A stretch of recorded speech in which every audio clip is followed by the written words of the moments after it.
Thorny, as we venture into the R&R, two truths are consistent. We love our dear Montana State, and we love great beer. And you know who else feels the same? Jeremiah Johnson Brewing. Brewed in the heart of Montana in downtown Great Falls, Jeremiah Johnson takes Montana's finest ingredients to craft some of Montana's favorite beers. And now, Jeremiah Johnson's second tap room is open in downtown Coeur d'Alene. Their Citra IPA is probably one of my favorites. But we all know, Thorny, you're not the hop lover I am. You're more of a Mountain Man Scotch Ale. Well, Foley, I'm certainly not a mountain man, but you are right. I do love their Mountain Man Scotch Ale. But come game day, you and I are both cracking their Golden Bobcat Pale Ale. So when you're looking for a quality craft beer brewed with Montana roots, a relaxing tap room, or just a six-pack to take to your favorite Bobcat tailgate, Jeremiah Johnson delivers. Make your next beer a Jeremiah Johnson, and as always, go Cats.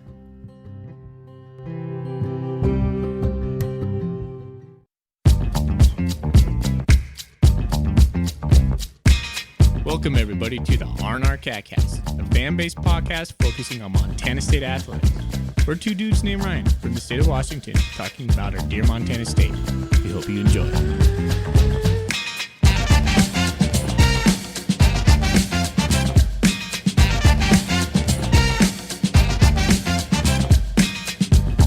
All right. Welcome back, Bobcat fans. Thanks for joining us on another episode of R&R After Dark. This kind of episode is where Ryan and I just give you our gut reaction to the game. Think of it as like the conversation you would have had with your buddy on the drive home from the game. That's the kind of format we were hoping for on these episodes. So without further ado, Thorny, how you doing, buddy? Doing well, man. It's a Saturday night by myself with my daughter. Got her down, ready to talk some football. Right on, buddy. Before we get into any Montana State stuff or in our gut reactions, let's talk about what's going on around the Big Sky. I'll start us off. Over in Missoula, the mighty Grizzlies took down the Dixie State. I don't even know what they are. Are they bison? They look like a bison. Trailblazers? They used Trailblazers. Yeah. It looks like a little bison head within the D. Anyways, they're Dixie State. The Grizzlies took down Dixie State 31-14. A little notable thing about that game, it was only 3-0 going into halftime, and the Grizzlies put up 14 points in both the third and fourth quarters thereafter. So not quite the game I was expecting to see over Missoula, but the Grizz got it done. Yep, and then traveling further south down to Greeley, Eastern Washington traveled to Greeley to take on the Bears after the Bobcats beat up the Bears last week, but Eagles did even better. One upped us on 63-17. It was 45-10 at halftime. It was a blowout in every sense of the word. Not much to say on that game. Kind of expected, and Eagles took care of business after a big win against the Grizz. No letdown game. One of the biggest surprises today happened in Pocatello. The Fighting Bengals took down the UC Davis. What is UC Davis? The Aggies. There they are. There. Yeah, 27-17. UC Davis was ranked what? Seventh. Seventh in the nation. Again, not with their starting quarterback. However, that's a huge win for the Bengals. Huge. Yeah. Trying to think of like a bigger win that Idaho State's had in recent memory. Yeah, I can't think of it. It has to be one of the top ones. And before we move on to the next game, man, this is not the only top 10 team to fall today. South Dakota State, the number 2 team in the country, lost to number 8 Southern Illinois. James Madison lost to number 11 Villanova. And Delaware, number 9, lost to number 18 Rhode Island. 3 top 10 teams went down to teams lower ranked than them. And UC Davis, the only one losing to an unranked team. So upset Saturday, including Alabama. It'll be interesting to see on Monday when we record what happens with the rankings. Montana State obviously took care of business. We'll get into that here in a moment. But there will be some shuffling up for Montana and Montana State. Probably not much for MSU, to be honest, but we'll talk about that on Monday. See how that shakes out. Alrighty. Keeping in the Big Sky Conference, then we got Idaho taking care of Portland State in a game. Idaho was up 35-14 at halftime to only see Portland State score 21 unanswered points, or 21 points in the fourth quarter, to cut it to a touchdown, get a fumble recovery with like 30 seconds left on their own 5-yard line as Idaho was going in to put it away. And Idaho escapes a victory against Portland State Escapes with a victory at home. All right, I like Escapes that home. one, dude. Yep. And the last game to finish for the Big Sky was Sac State. They were playing. They were playing in Cedar City. Nope, they were playing. I watched Sacramento. a little bit of this game. Sacramento. That's right. They beat the Southern Utah Thunderbirds 41-20, and they improved to 3-2, 2-0 in the Big Sky. I'm a little bit interested in next week. I believe Sac State travels to Missoula. That should be a pretty good matchup. Yeah, Sac State's one of those teams just outside the top 5 of the power teams trying to knock their way in, and they have an opportunity next week against the Grays. All right, on. So that's around the Big Sky. The only game we did not mention is the game we're here to talk about. The Montana State Bobcats beat the Cal Poly Mustangs 45-7. That's a good score. It's a nice number. Ryan. So obviously, to shape our conversations, we're going to talk about the good, the bad, and the ugly. But just before we get into that, to me, this ends the first half of the season, and we've talked about this at length a little bit. That Montana State's schedule is kind of stratified. You have this clear demarcation right now. This was the easy part of our schedule, and now we're going into the harder part of our schedule. Montana State, you couldn't ask for anything more. They took care of business in every game except the one, our opener against Wyoming, and we were a false penalty, a false block in the back away from winning that one. So Montana State, I'm very proud of them. I just wanted to get that right off the bat, 45-7.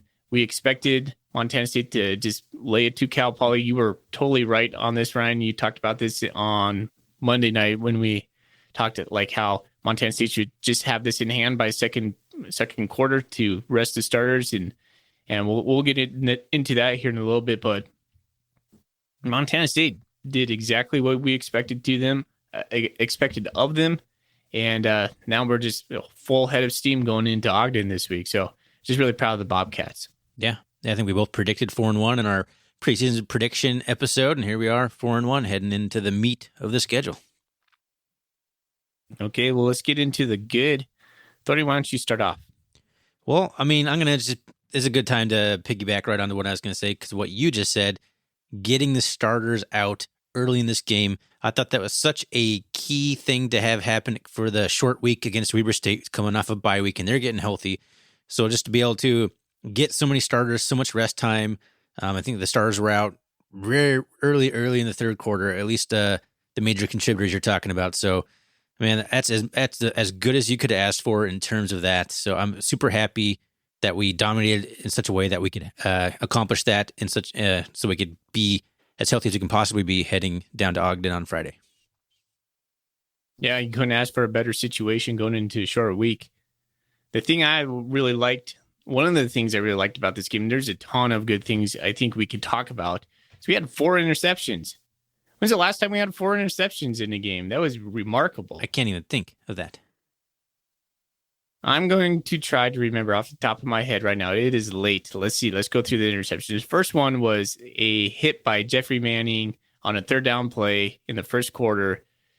They were completing a big third down pass. Jeffrey Manning dislodged the ball from the guy, and the ball flittered in the air to one Tyrell Thomas, who we haven't seen all year, and good for him. He got on the interception squad right away, and so that was the very first one. Yeah, and Jeff Manning was talking about, man, wait till Tyrell Thomas comes back. There's going to be fireworks, kind of prophetic, and here we are. Interception like it's one of his first series back in the game. And let's keep on the Jeff Manning train, because the second one, he just undercutted a ball. It looked like it was a pass behind, so Jeff Manning got a second one. He is the man on the spot, man. That guy is just super impressive. One hell of a ball player for us. The third interception came Callahan O'Reilly just doing his job. He was in the right spot at the right time, and the quarterback from Cal Poly, I can't remember his name, just threw it right to him, and he just had to make one guy miss essentially, and it was a pick six, and that was it. That was literally the only score in our third quarter. That was the only touchdown the Bobcats had in the second half.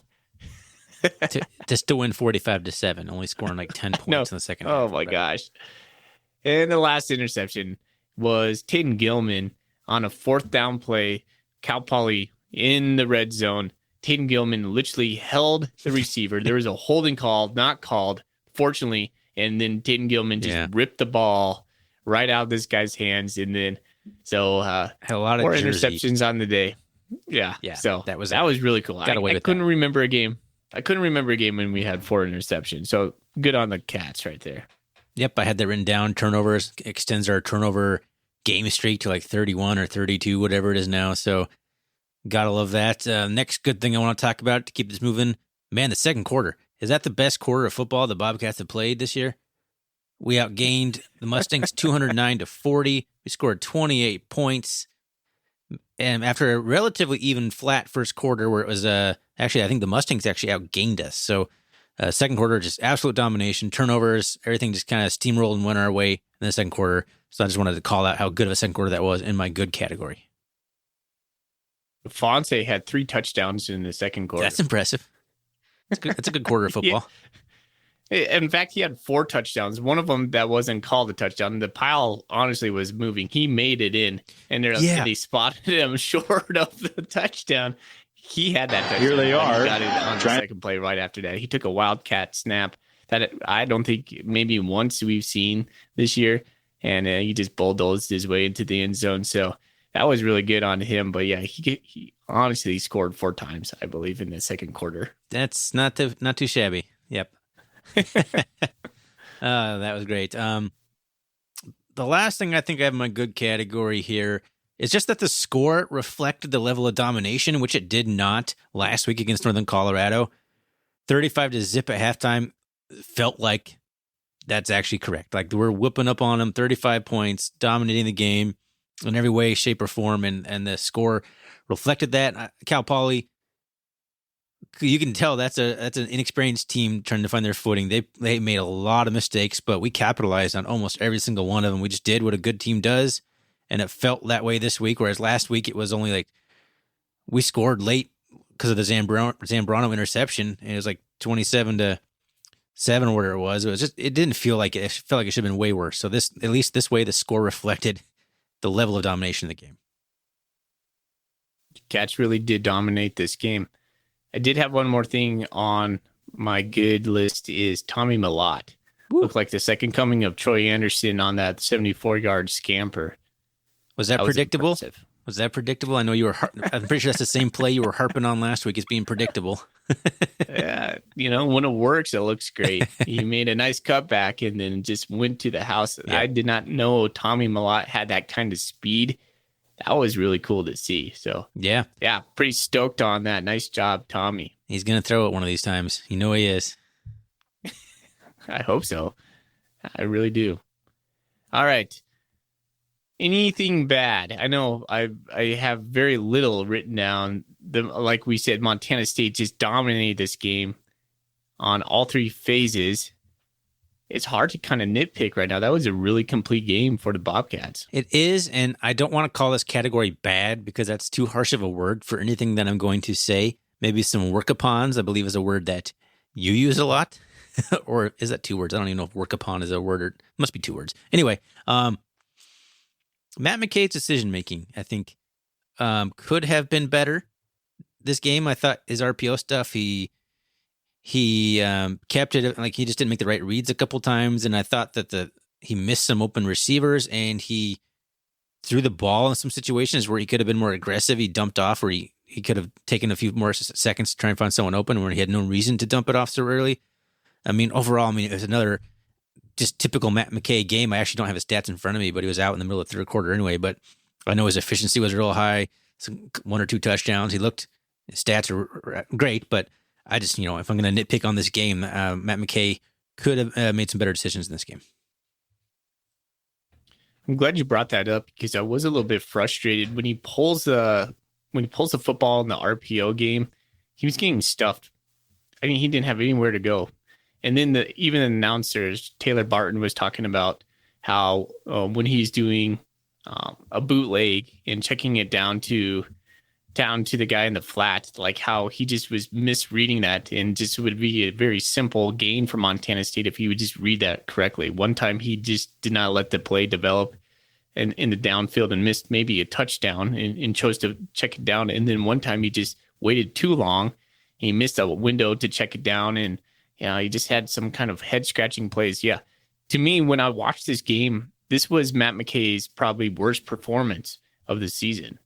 His numbers didn't reflect that, but Cal Poly is really not that great on defense. He just didn't have he wasn't as sharp as we've seen him. He just missed some opportunities, left some stuff out in the field. And it's fine when you're playing Cal Poly, Northern Colorado. It's not so fine when you play Weber State or Montana. Yeah. Hey, so, that reminds me, before we go anywhere, good category, Root Sports, man. How good was Root Sports? That production crew is just light years ahead of anything else in the Big Sky ESPN Plus has. It was so awesome. It's so funny to hear that, because you were just, you were so upset about not being able to see the game. Yeah, it's nothing against Root Sports production. That's more of their distribution department's fault that it's hard to get. Yeah. Man, I love their production crew, though. I love their announcers, and they do their homework, and they actually seem like they care about the level of play. So I just had to throw that in a good category. You got anything in the bad category here? Just the offense not being able to score in the second half. I know we were playing everybody. I mean, literally everybody. Yeah. And so we had a full-on different, offensive line. But I think Cal Poly had 219 rushing yards this game, and for a clip of 5 yards, over 5 yards a carry. I mean, again, they mainly got all their yards after halftime, and there was just a kind of a precipitous drop off between first and second groups. And I was just kind of bummed out about that a little bit. Yeah, actually, that was my last thing I had in my quote bad category unquote. Is our rush defense is they seem to be susceptible to some sort of like counterplay or a rush up the middle where the guy bounces it outside, and all of a sudden there's just nobody there. And we've seen that. We saw that against Northern Colorado. Now we've seen it against Cal Poly. I don't know if it's a weakness that teams see and are exploiting. There's a couple times where they're pretty shifty, elusive quarterback. I thought he was actually pretty good running the ball, but he ran in the middle, looked like he was stuffed, and he bounced it outside, and there was nobody there. So I don't know if that's just guys being too aggressive and not staying disciplined and staying where they should be, but it's kind of something that's becoming a little bit of a concern. So I had to put that down and noted that again this week because the same thing happened last week. Yeah, I wonder if that's a gap thing. Like we always hear that they want to be gap sound. I'm not really sure on that, but you're exactly right. If they bounce it on the outside, they were getting a lot of yards, outside the tackles. No, it's nothing to do with like speed getting to the outside. It's straight up like there's nobody there. Bobcats defense, there's just nobody. I don't know what happened. They got sucked in. Their eyes are in the wrong spot or they're misreading it. All right. Other than that, Ryan, I don't have anything in the ugly. We didn't have the personal fouls that we had last week, but you have something in the ugly? Let's hear it, bud. Well, it's nothing to do with the Bobcats. Another cheap shot against the Bobcats, man. I got to call that out. That Cal Poly player who tackled Derek Snell by the ankles, which was a fine tackle, but then he rolled up, man. He twisted his whole body and had Derek Snell's ankles like wrapped up and twisted him up into him, and that's why he got injured. And it was a complete purposeful dirty play as far as I'm concerned. I have to throw that in the ugly category. That might even be worse than last week's hit against Willie Patterson, which could be attributed to just losing kind of your awareness of the situation that the guy hadn't got the ball yet, or you thought you were trying to time it. This was just straight up a conscious effort to twist his ankles, and I thought that was pretty dirty. I'm glad you mentioned that. Yeah, he just really torqued on Derek's ankle there. That in the air, you saw his face, Snell's face. They panned to his face. It was his eyes just was like, oh my gosh, stop doing that, dude. Oh, terrible. So glad he came back though, because we need Snell, man. He's turning into a very good pass catcher. He's hard to bring down, man. He's a load when he's got the ball.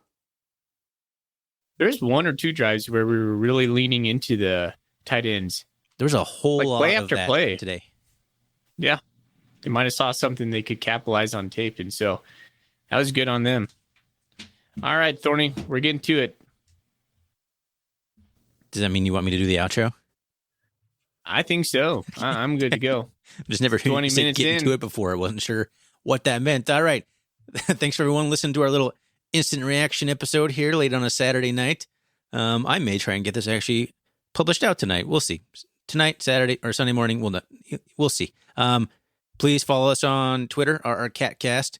We haven't said this in a while. Please give us a rating or review on iTunes, wherever you listen to the podcast. We would appreciate that as well. Visit us on our catcast.com. And Foley, let's get out of here on a Saturday night after another Bobcat victory with a Go Cats. Go Cats. Go Cats.